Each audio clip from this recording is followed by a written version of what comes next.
नमस्कार दोस्तों, आप देख रहे हैं अपना YouTube चैनल इतिहास की क्लास, जिसमें आपका स्वागत है। पिछली क्लास में हमने पढ़ा था कक्षा 12 के चैप्टर फर्स्ट का टॉपिक धार्मिक साहित्य। आज हम पढ़ेंगे धर्मेतर साहित्य, जिसमें धर्मेतर साहित्य को 4 भागों में बांटा गया है। पहला है ऐतिहासिक ग्रंथ, दूसरा है विशुद्ध साहित्य ग्रंथ, तीसरा है विदेशी साहित्य। और इसमें से हम पढ़ेंगे आज ऐतिहासिक ग्रंथ, वो इतिहास के ग्रंथ जिनसे हमें भारतीय समृद्ध संस्कृति की जानकारी प्राप्त होती है। जिसमें सबसे पहले है कलहण की राजतरंगिणी, कश्मीर के राजाओं का जिसमें इतिहास लिखा गया है। वहाँ के विद्वान हुए कलहण, जिन्होंने एक पुस्तक लिखी राजतरंगिणी, जिसमें कश्मीर के राजाओं का इतिहास है। तरंगिणी का मतलब है नदी। जिस प्रकार से हिलोरें या तरंग लेती हुई चलती है, वैसे कश्मीर के राजाओं का इतिहास है वो एक नदी की तरंगों के समान, जिसमें रचना है वो है कलहण की राजतरंगिणी, जिसमें तत्कालीन समय के भारतीय इतिहास की जानकारी हमें प्राप्त होती है। उसके बाद में नंबर 2 है चाणक्य का अर्थशास्त्र। चाणक्य या कौटिल्य हमारे देश के मौर्य राजा चंद्रगुप्त मौर्य के दरबार को सुशोभित करने वाले, या मौर्य राजवंश के चंद्रगुप्त के प्रधानमंत्री, जिनका नाम था चाणक्य। चाणक्य बहुत ही विद्वान व्यक्ति थे और उन्होंने मौर्य शासन या मौर्य राजाओं के दरबार में जो कुछ जैसे प्रशासनिक व्यवस्था है, राजनीति है या अर्थव्यवस्था है, उन सब के बारे में जो लिखा है भारतीय तत्कालीन समय का इतिहास, वो हमें चंद्रगुप्त मौर्य के प्रधानमंत्री चाणक्य के अर्थशास्त्र से पता चलता है। इसके अलावा कुछ ऐसे ग्रंथ हैं जिनमें राजा महाराजाओं के जीवन चरित्र के बारे में हमें जानकारी प्राप्त होती है और उस समय के इतिहास की जानकारी भी प्राप्त होती है। जिसमें सबसे पहले है बाण भट्ट का हर्ष चरित। हर्ष, सम्राट हर्ष के बारे में हमने कक्षा 10 में पढ़ा है। हर्ष वर्धन वंश के एक शक्तिशाली राजा हुए। उनके समय में जो भारतीय सभ्यता या संस्कृति या भारतीय जो व्यवस्था थी, वो सारी जानकारियाँ हमें उस पुस्तक से प्राप्त होती है। उसके बाद में आता है वाकपति का गोडवहु, विल्हण का विक्रमांक देव चरित और नयचंद का हमीर महाकाव्य। ये सारी चीज़ें, हमीर के बारे में आप जानते हैं, जो रणथंभौर का एक शक्तिशाली राजा हुआ, जिसे हमीर हट या हटी स्वभाव के राजा के नाम से भी हम जानते हैं। तो उस समय के इतिहास की जानकारी हमें उससे प्राप्त होती है।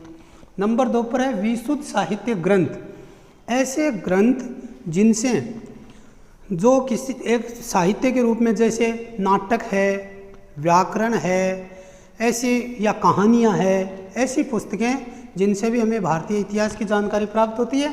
जिनमें सबसे पहले आती है पाणिनि की अष्टाध्यायी। पाणिनि को एक महान संस्कृत के विद्वान के रूप में जाना जाता है, जिन्होंने अपनी एक अष्टाध्यायी नामक पुस्तक लिखी, जिसमें उस समय के भारतीय इतिहास की जानकारी प्राप्त होती है। पतंजलि का महाभाष्य। पतंजलि का नाम आपने सुना होगा। शुंग वंश के राजा पुष्यमित्र शुंग के दरबार को सुशोभित करने वाले विद्वान थे या महर्षि पतंजलि, जो योग दर्शन के ज्ञाता थे।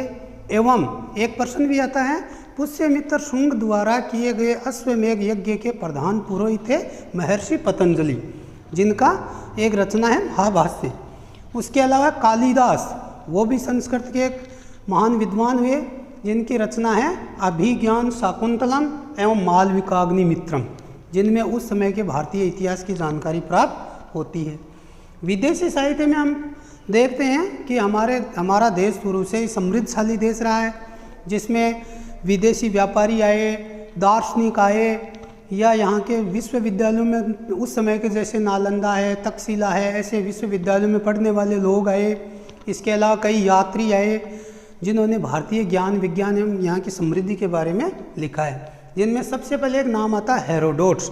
हेरोडोट्स को इतिहास के पिता या इतिहास का जनक भी कहा जाता है। इसके अलावा है टेसियस, मैगस्थनीज, टोलेमी, ऐसे कई ये जो यूनानी यात्री आए जिन्होंने यहाँ के बारे में लिखा। मैगस्थनीज का नाम आपने सुना है। मैगस्थनीज है वो चंद्रगुप्त मौर्य के दरबार में रहते थे। चंद्रगुप्त मौर्य के समय में सेल्यूकस के राजदूत थे जो भारत में चंद्रगुप्त मौर्य के दरबार में आए। इन्होंने एक अपनी पुस्तक लिखी जिसका नाम था इंडिका। उस समय के मौर्य राजाओं की जानकारी या उस समय के भारतीय इतिहास की जानकारी हमें इंडिका से प्राप्त होती है। टोलेमी नाम का यात्री है, उसने भूगोल, भारत का भूगोल नामक पुस्तक लिखकर उस समय की जानकारी हमें प्रदान की, जिसमें भारतीय धरातल एवं समुद्र दोनों क्षेत्रों की जानकारी हमें प्राप्त होती है। इसके बाद में आता है चीनी साहित्य। चीनी साहित्य में देखो मुख्य रूप से दो नाम है, एक तो है फाइयान और एक है हैन सांग। ये दो मुख्य हैं। एक है इत्सिंग, ऐसे यात्री है वो भारत में आए। फाइयान चंद्रगुप्त द्वितीय के काल में आए। हैन सांग सम्राट हर्षवर्धन के समय आए। तो इसके बाद में है इत्सिंग जो उस समय विक्रमशिला विश्वविद्यालय में रहे और उन्होंने उस समय के भारतीय ज्ञान विज्ञान एवं यहाँ की जानकारी अपनी पुस्तकों में लिखी। एक प्रश्न आता है हैन सांग हर्षवर्धन के समय आए, इसे यात्रियों का राजकुमार के नाम से भी जाना जाता है।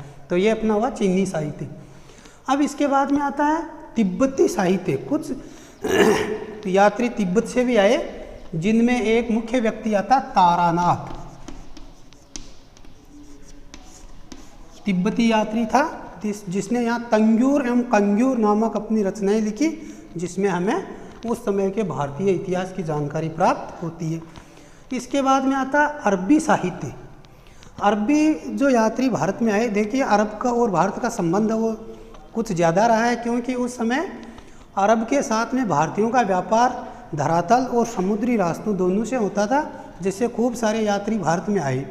उनमें एक मुख्य जो व्यक्ति था वो था अल मसूदी, जिसने अपनी पुस्तक लिखी मिडास ऑफ गोल्ड, जिससे हमें उस समय के भारतीय एवं भारत और अरब की जानकारी प्राप्त होती है।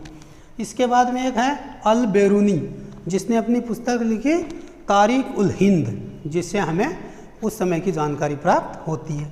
ये तो थे विदेशी साहित्य। अब इसके बाद में आता क्षेत्रीय साहित्य। क्षेत्रीय साहित्य नंबर 4 के ऊपर देखिए, क्षेत्रीय साहित्य में आता है हमारा देश काफ़ी दूर में विस्तृत देश है, कश्मीर से लेकर कन्याकुमारी तक, और उस समय पूर्व में म्यांमार से लेकर अफगानिस्तान तक का जो भारत था, उस समय के खूब अलग अलग क्षेत्रों में कई रचनाएं लिखी गई। हम बात करते हैं दक्षिणी भारत की। उस समय दक्षिण भारत के जो चोल चेर पांडे या संगम राजवंश, वहाँ के राजाओं का इतिहास हमें प्राप्त होता है, जिससे हमें दक्षिण भारत की जानकारी प्राप्त होती है। इसी प्रकार से एक है तेलुगु साहित्य। एक विद्वान हुए धूर्जटी, जिन्होंने तेलुगु साहित्य में दक्षिण भारत के राजा कृष्णदेवराय के समय का कृष्णदेवराय विजयम नामक ग्रंथ लिखकर दक्षिण भारत की जानकारी प्रदान की। इसी प्रकार अन्य क्षेत्रों, अलग अलग क्षेत्रों के जो साहित्यकार थे, उन्होंने भारतीय ज्ञान विज्ञान के बारे में बताया। एक आता है जिनमें क्षेत्रीय साहित्य में राजस्थान। देखिए राजस्थान के बहादुर और वीर तथा साहित्य में रुचि रखने वाले राजाओं के दरबार में कई लेखक रहे, जिन्होंने राजस्थान की जानकारी प्रदान की है, जिनमें मुख्य रूप से आता है चंद बरदाई। चंद बरदाई सम्राट पृथ्वीराज चौहान के आश्रित कवि थे, जिन्होंने चौहान राजाओं के समय का इतिहास है वो लिखा है। चंद बरदाई है वो काफ़ी प्रसिद्ध कवि रहे, जिन्होंने पृथ्वीराज के विजयों की या उनके युद्धों की या उस समय के इतिहास की बातें हैं वो लिखी है। तो एक उनकी लाइन है वो इतिहास में जानी जाती है कि पृथ्वीराज चौहान की बहादुरी को दिखाने वाले, जिसमें उन्होंने बताया है कि मोहम्मद गौरी के द्वारा जब पृथ्वीराज चौहान को अंतिम रूप से पकड़ लिया गया था, तब भी चंद बरदाई ने उनका उत्साह बढ़ाया और 8 बांस 24 गज अंगुल अष्ट प्रमाण कहाँ पर बैठा मोहम्मद गोरी मत चूके चौहान जैसी जो वीर रस से भरी रचना उन्होंने लिखी है, जिसमें कहने का मतलब यह है कि उस समय भारतीय इतिहास की जानकारी हमें उस साहित्य से प्राप्त होती है। आज की अपनी क्लास में इतना ही, बाकी वीडियो आगे और आएगा। देखिए, कोई भी अगर आपके समस्या है या समझ में नहीं आ रहा है तो कमेंट बॉक्स में लिखें। वीडियो अगर अच्छा लगे तो लाइक करें, शेयर करें, सब्सक्राइब करें और आगे वाले चैप्टर में हम देखेंगे पुरातात्विक स्रोत।